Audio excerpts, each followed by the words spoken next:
It's like chasing cats.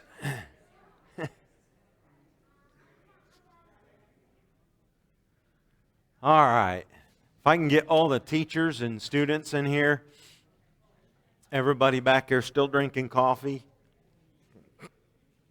Everybody. Okay, if you are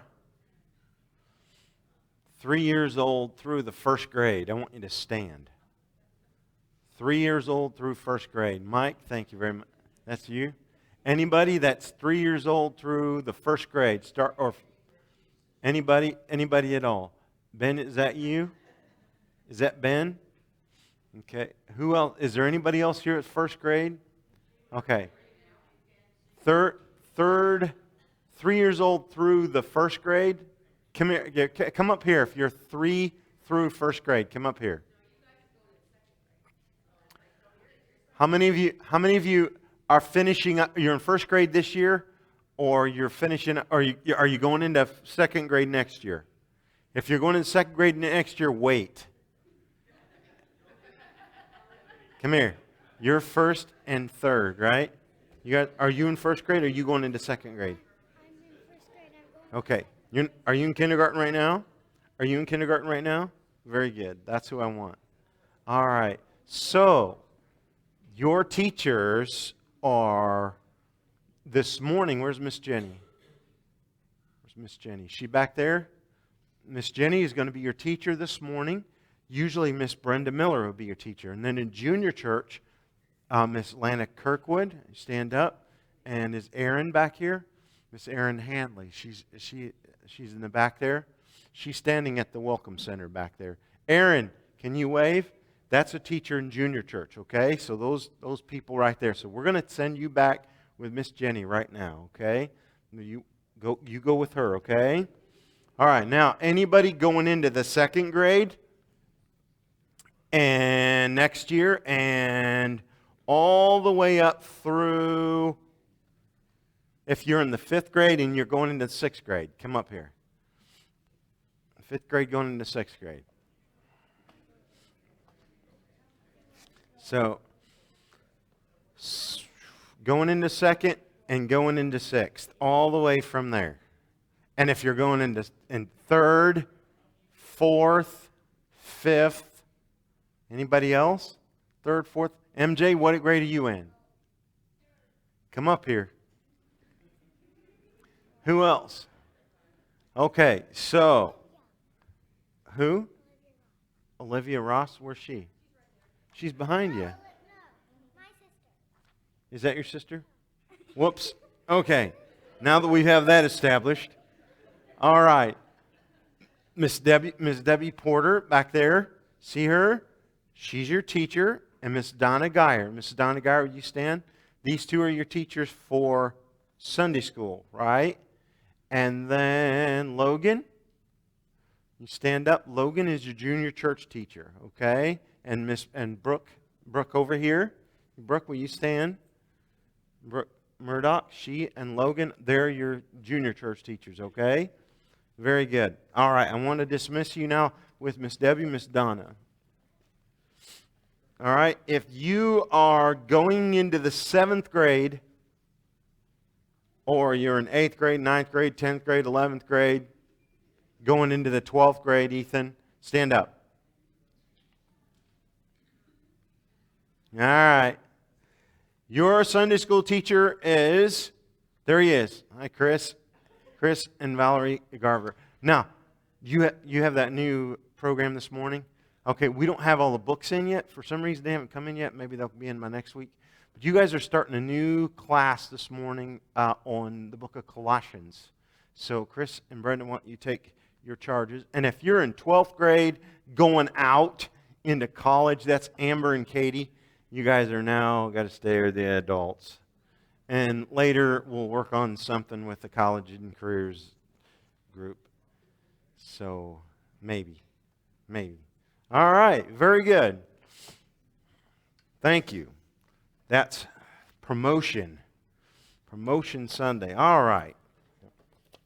So, you guys got your Sunday school? You know,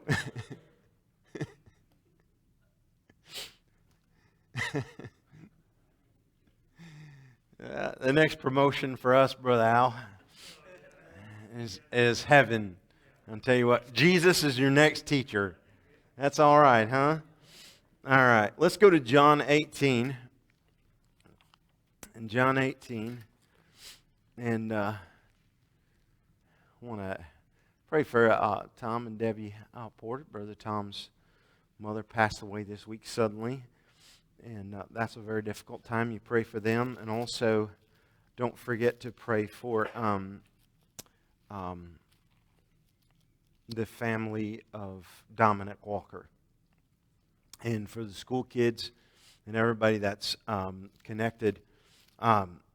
There's a lot of people that I find out knew him, and he has family members that are members of our church here and have been coming for a while. So pray for those family members as well in our church. I'm sorry?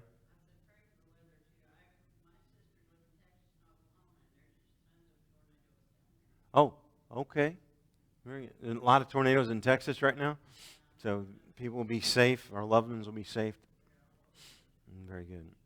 All right. In health, my wife and I were in northwest Chicago on Thursday and Friday, and it was 52 degrees.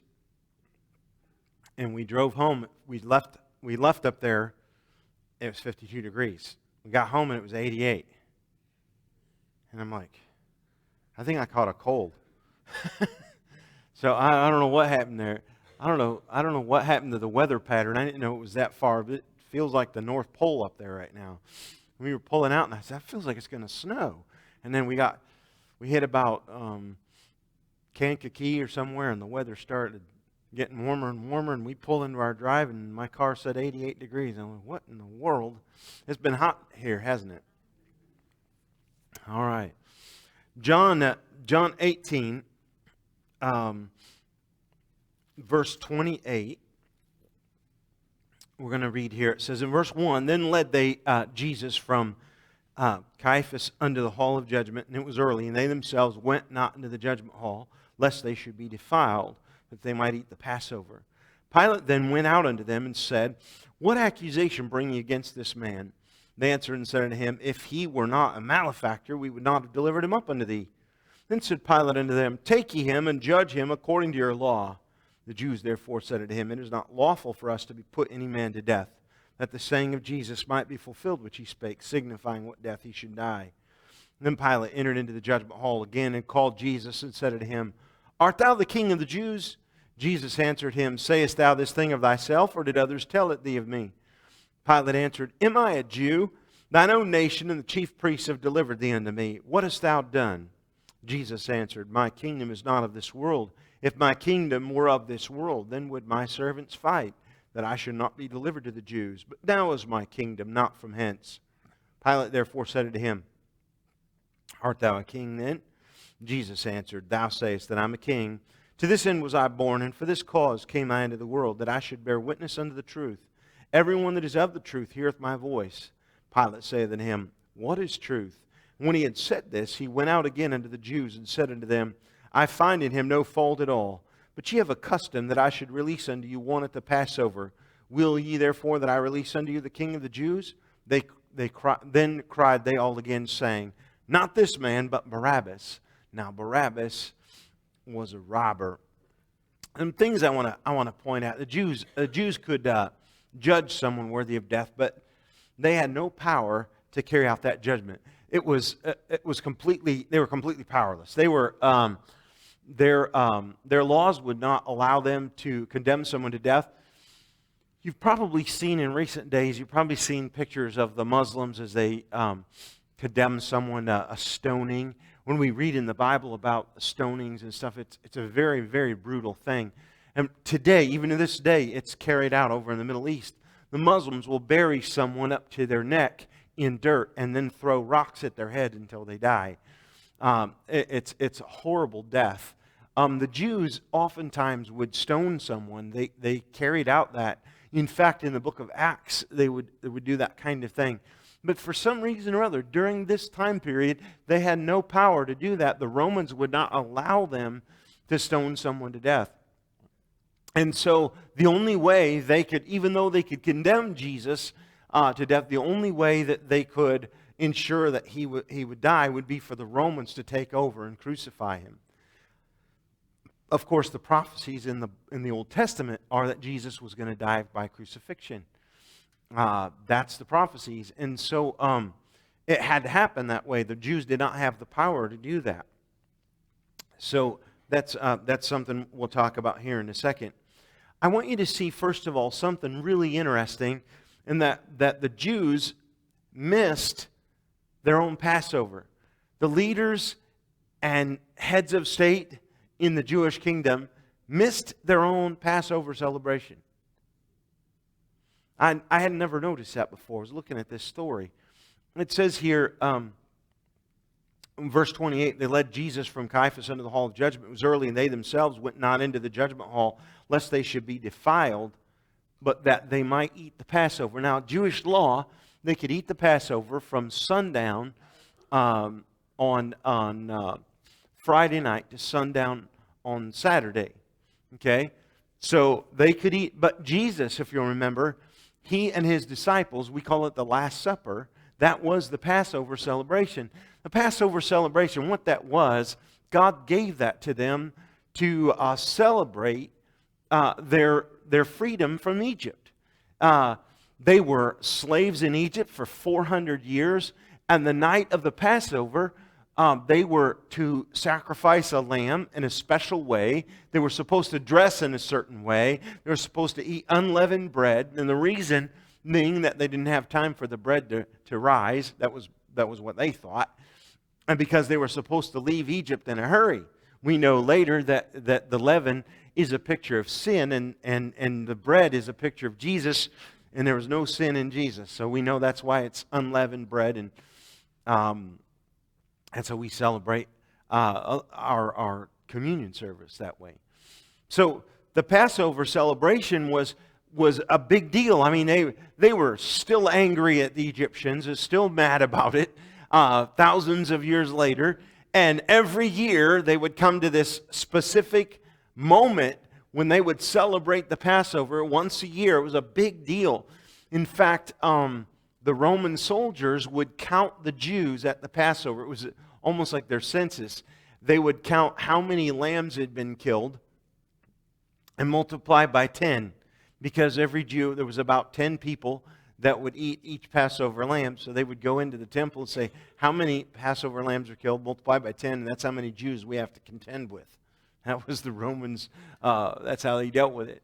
But that night, they were so, these Jewish leaders, the heads of the Jewish religion, were so wrapped up in killing Jesus and so concerned about it that they went right through the evening and had not been able to eat their Passover celebration and had not been able to conduct their celebration to honor for the first time in probably any of their lives.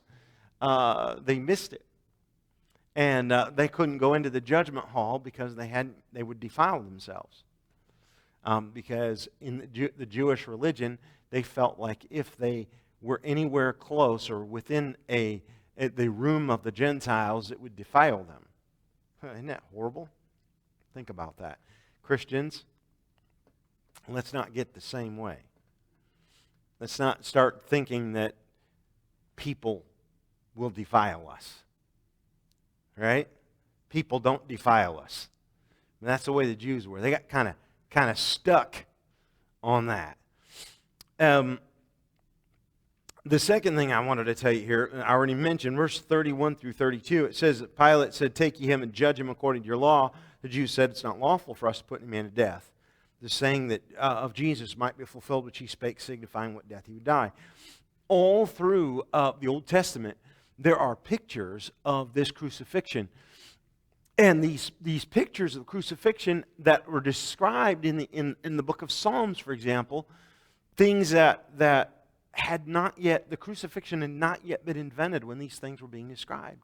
Some of you guys have heard me talk about the Chinese language. I believe the Chinese people are descendants of Abraham, and I believe that they had in their culture years and years and years. They had in their culture, within their language, they had pictures of the Bible story. And one of the most amazing pictures to me is the word come. And it's a picture of the altar. And on top of the altar stands the symbol of a man.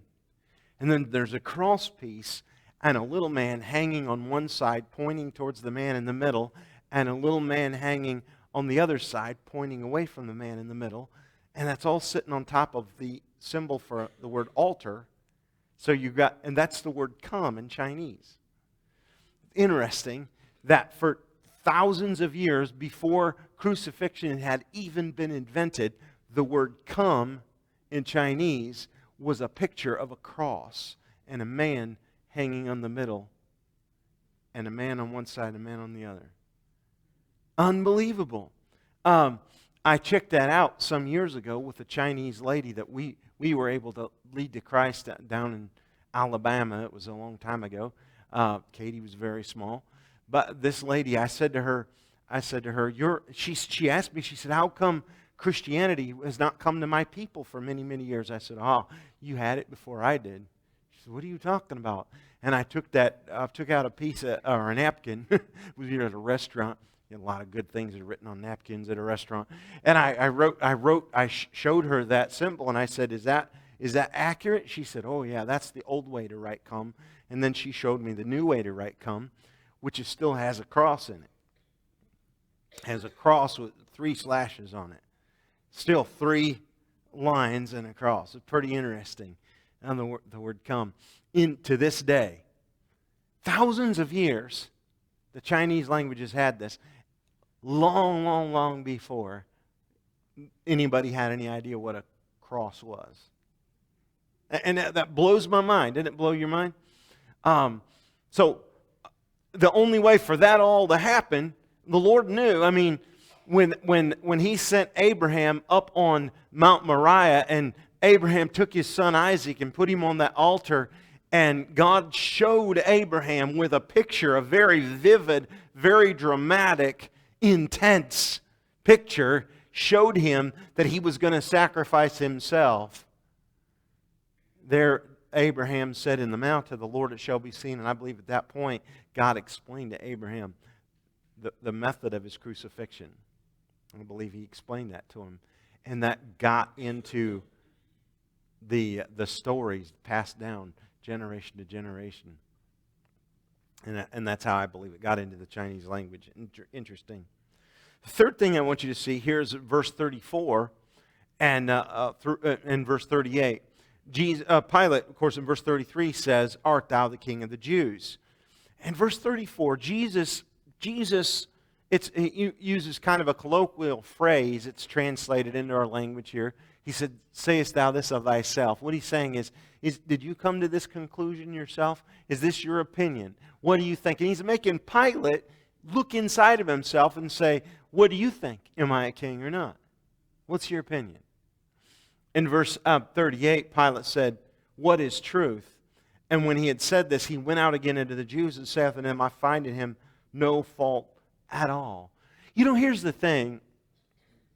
I found that Jesus is a gentleman. He will never push his way into anybody's life. But He will always confront you with truth. Always. Truth is a thing that stares you in the face. You can look at truth and walk away and forget it. But Jesus' goal is always to make you face yourself. And what do you think? It matters what you think. Let me tell you something. Your salvation does not hinge on someone else, on their faith. Tammy, can I tell them what happened? Your future daughter-in-law came to you this morning, and Tammy was able to lead her to Christ this morning before church. Isn't that a blessing? That's exciting, isn't it? You know what? Just because Brad and Tammy are saved, it doesn't mean their son or their future daughter-in-law is going to be saved. Just because you're saved doesn't mean it's a personal decision. And she came to that this morning. I'm so delighted. What a joy to hear this morning. Huh? Each person for themselves has to confront the truth. You have to come to a point where you say, I'm a sinner. I need to be saved. It's very simple. God has made it. He did all the work for you. He hung on the cross for you. But you have to decide.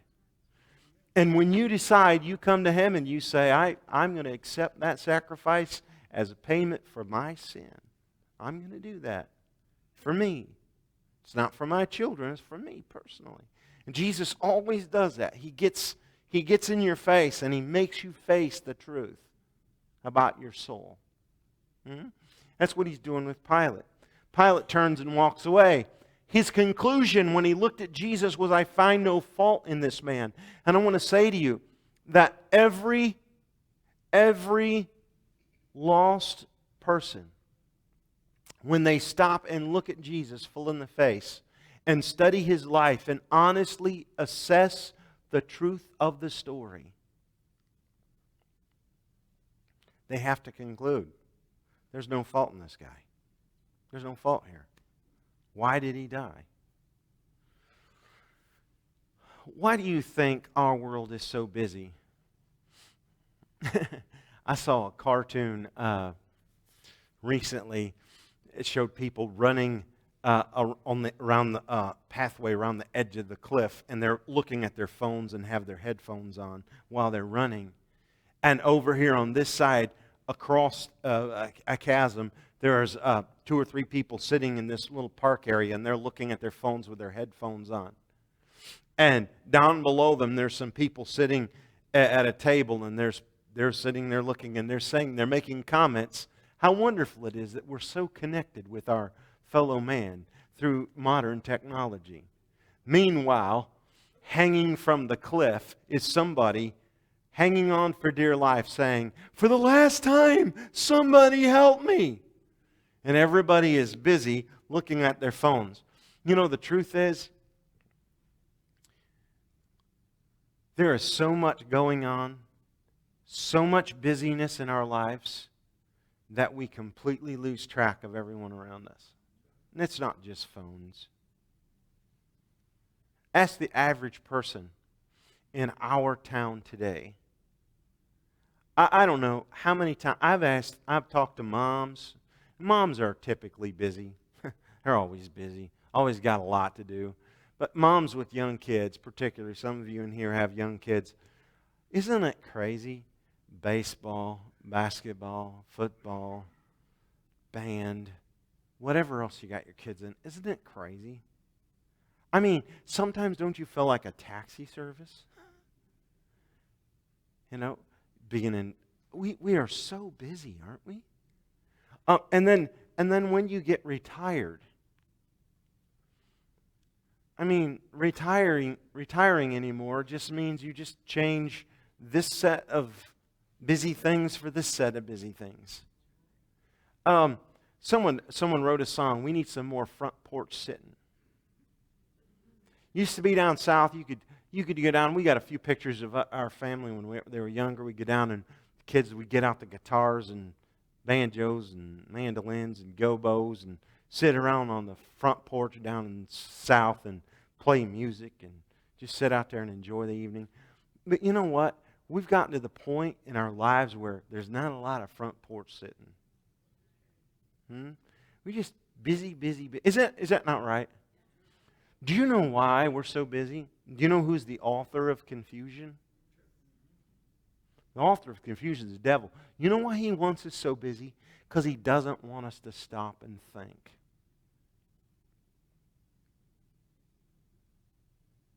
When was the last time you actually stopped, sat down, put your phone down, put the remote down, turned your computer off, and just sat and thought? Have to make yourself do it. It is. It's true. You've got to make yourself do it. You know what? That's what Jesus always tries to do to us. He says, look at the truth. Stop. What does the Bible say in Psalms? It says, meditate, Psalms 1, meditate on the Word of God and you'll have success. Meditate on it. Think about what it says. Think about who you are. Think about who God is. When you have to stop and think, you're going to come up with the same conclusion Pilate did. I find no fault in this man. What is this story? What is this all about? Who is Jesus? But most of the time we say, okay, went to church, check. Read my Bible, check. It's a list. That's the end of our discussion on faith. You guys with me? Maybe you're not that way, but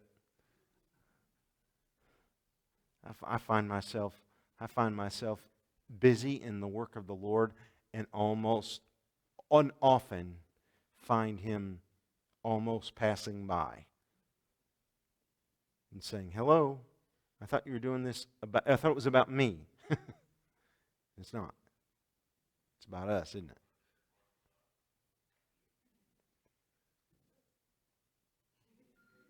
Amen, brother. That was a little freaky. Voice is coming in here. All right. So let's go. The fourth thing I want you to see. This is verse 36 through 37. Jesus answered, my kingdom is not of this world. If my kingdom were of this world, then would my servants fight that I should not be delivered to the Jews. But now is my kingdom not from hence. Pilate therefore said unto him, art thou a king then? Jesus answered again. He says, thou sayest I'm a king. He's saying, you agree. What you're saying is true. He said, and for this cause came I into the world. Why? That I should bear witness unto the truth. Everyone that is of the truth heareth my voice. Here's what I've discovered, friends. I've discovered that the world that we live in does not want the truth.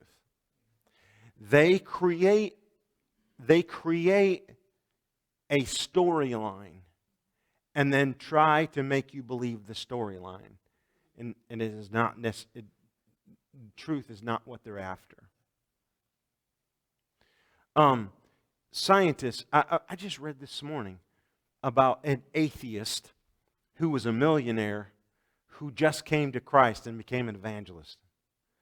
What happened was his daughter got really sick and went to the hospital. And there, sitting by her bed, he started processing everything. And he found God healed his daughter.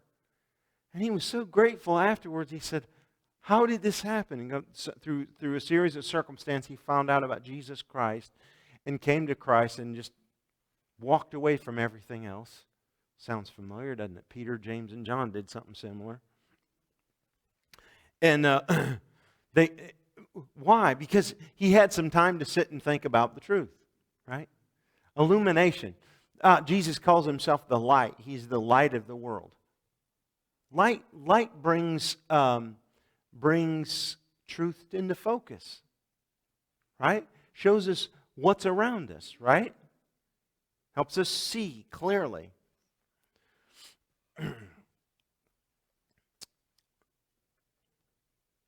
Jesus says, my kingdom is not of this world. If my kingdom were of this world, then would my servants fight. This is a concept that I want to give you. It's a theological debate oftentimes. And by theological, I mean that theology means the doctrine of God, anything about God, and teachings and study of God. That's what theology means. So, the theological debate that we have is something called, they call it the universal church. And some people have trouble with that. I happen to believe in the universal church. Basically, what the universal church is everyone that ever comes to Christ. Everybody that has ever believed in God by faith through Jesus Christ. You become part of the kingdom Jesus is building. That's what he calls it. He calls it the kingdom. We call it the universal church. Okay? So anybody that's ever come to Christ, you have automatically, as soon as you accept Jesus Christ as your Savior, you automatically become part of this kingdom that he's talking about. He's the king of. Jesus Christ is our king. We live here in America as ambassadors. Sometimes we get lost with that. We decide that we're Americans, and so we have American rights. And therefore, when we go to China or we go to Korea or we go to some other part of the world, we walk in like we're Americans. We have American rights. Wait. When you put your trust in Jesus Christ, your king is Jesus. He's the number one ruler in your life. You're an ambassador in America. You can enjoy the freedoms of America while you live in America, but you're an ambassador of Jesus Christ and His kingdom first and foremost. I was just reading this morning that in China has decided to make a concerted effort to destroy all house churches. The house church movement in China was growing by leaps and bounds, and suddenly they are now starting to kill the leaders and put them in prison. And the only churches that are allowed in China is what they call you have to be part of the three-self church. I have no idea what three-self means, but it's the three-self church. And that's the state-sanctioned church. And if you're in a house church, you're forbidden, and they'll kill you, put you in prison. In the 80s, 70s, and 80s, they were doing that in Russia. Russia got a little more free. In fact, the missionary we are praying for this week, Derek Thomas, it's on the back of your bulletin, and it'll be on the slides up here in the middle in a little bit. But Derek is now in the Ukraine, and he is directing a Bible Institute in the Ukraine, and they're sending out preachers and Christian teachers all across the Ukraine. Used to be they could not do that. It was all in secret. Well, China right now is going through that phase. And I'll be honest with you, if something doesn't happen in the next election here in America and they follow what the Democratic platforms that are being pushed at us right now, and I'll just be quite honest with you, the Democrats, if you're a Democrat, God bless you, you need to reconsider this year. And you say, well, I'm just an independent. Well, God bless you. That's not going to help us right now. We need to get some of those yahoos out of some of these people that are pushing killing babies and some of their agendas. We need to get them out. They need to get out. Because I want to tell you something. If AOC and some of these other people get their way, they'll be putting us in jail within the next 2-3 years. Because they want to eliminate Christianity. That's the truth. And so right now we're enjoying this freedom. Okay? Right now we're enjoying it. People say, that will never happen. Look, it's happening everywhere in the world but here. Everywhere in the world. They're wanting to start a world order. They want the UN. Some of those people want the UN to be the governing body of the world. Let me just tell you something. The UN does not have my interests at heart. America's free right now. America's free. Very free. But I know that people don't like a preacher to talk politics. I understand that. And in fact, the Democrats in the 60s tried to take away our tax-exempt status if we would talk about, if we used politics in the pulpit. But I frankly don't care. Some of those people are wicked. Some of them are wicked. There's some good Democrats. There's always been good Democrats. But I'll be honest with you right now, some of that stuff, they're pushing the LGBT stuff on us. They're trying against science. Against science, they're doing this. And you hear about it every week here because you hear about it every day out there. Every single day. They're pushing it down our throats. And we don't get angry at them because they don't know any better. My point is simply this. Face the truth. Look at the truth. Do the Republicans have the answer for America? Not really. I used to vote I've voted for Democrats. I've voted for Republicans. Can you believe that? I've voted for both sides. I have. When I was in Indiana, we voted for a Democratic governor. Voted for him twice. He was a good governor. He was a moral guy. Did a good job for the state of Indiana. But right now, what's happening is there is a liberal wing in the Democratic Party that is trying to push the Democratic Party way, way, way, way left. You guys know that, right? So when you vote, if you don't vote a straight party ticket, it's vote for them right now. That's really what's going on right now. That's not always that way, but right now it is. We got to be really, really careful. You say, well, is Trump gonna save us? No, my friends. But thankfully, he's the first guy in a while that isn't marching to their drumbeat. And that's why I vote for him, because I think he needs to just disrupt things for a while, and we'll see what happens. But honestly, that's not really our concern. I'll be honest with you. If Cortez and those Muslim people that are in our Senate right now, if they get in power and they end up pushing the Democratic wing far to the left, if they ended up doing that, and they end up taking away my freedoms to preach, if they end up doing that, it won't change anything. It won't change what I preach. It won't change the truth. It doesn't really matter. I'm trying my best to be salt in my community and try to keep us free as long as we can. But if we lose our freedom, it doesn't really matter. Truth is still truth. Jesus went to the cross. Truth is still truth. And we will eventually face him, right? He is our king. I yield to him first before anyone else. Okay? Let me say the last thing. Pilate, once he realized what had happened, he tried his best to release Jesus Christ.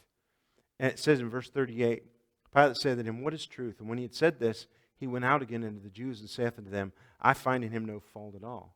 But ye have a custom that I should release unto you one at the Passover. Will ye therefore that I release unto you the King of the Jews?" Then cried they all again, saying, "Not this man, but Barabbas." Now Barabbas was a robber. You see, here's what's interesting. That Pilate was unwilling to displease the Jews. But these people, their minds were so made up. They were so fogged by hatred and envy. They were so fogged by it that they wanted to choose a seditious robber rather than somebody that did nothing but heal people and give good things to them. Let me just say this. Anger from a Christian is an ugly thing. There are churches out there, and there are Christians, people that call themselves Christians, that are very, very judgmental. You may think I'm judgmental, but I'm not, honestly. I believe the Bible has judged us all sinners. We're all condemned. My goal is not to condemn anybody. I think we're already condemned.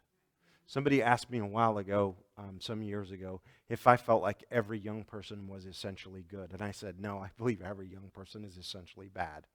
Frankly, that's just the truth. We're all bad. There's corruption inside of us, every one of us. We're already condemned, my friends. My job is not to condemn you or to criticize you or to judge you. My job is to give you hope. And the hope is that God will forgive you for anything you've done. He paid all the bills. That's the hope I'm offering to you. That's what a Christian should do. Do I hate LGBTQ people? You might think I do. I don't. Not at all. You know what? I hate the fact that they're trying to normalize abnormal behavior. But I'm going to tell you this. Those people are trapped. And there is hope for them. They don't have to be. They don't have to be confused. Jesus Christ can wash them clean and cleanse them and make them new. They don't have to be. That's the message of the gospel. There are groups out there that go around with placards that say you're all going to burn in hell. Well, the truth is, we are. But everyone knows that. I mean, if you're not saved, hell is where you're going to go. That's reality. But that's not what we should be throwing in people's faces. What we need to be doing is dragging them out of the fire and get them away from there. Give them hope. Give them an opportunity. You see, there's a difference. Don't get lost in the arguments against sin. Here's what happened to Pilate. He was so desperate to appease the Jews that he looked truth in the face, and then he decided, I'm going to give them a robber. The Jews were so wrapped up in their hate and vengeance that they chose bad people over truth. Because they didn't want to make people mad. I see Christians doing that all the time. Let's not do that. Let's not choose bad people over truth. Okay? Let's give truth, because the truth is what changes bad people into good people. All right, thanks. We'll dismiss you for now.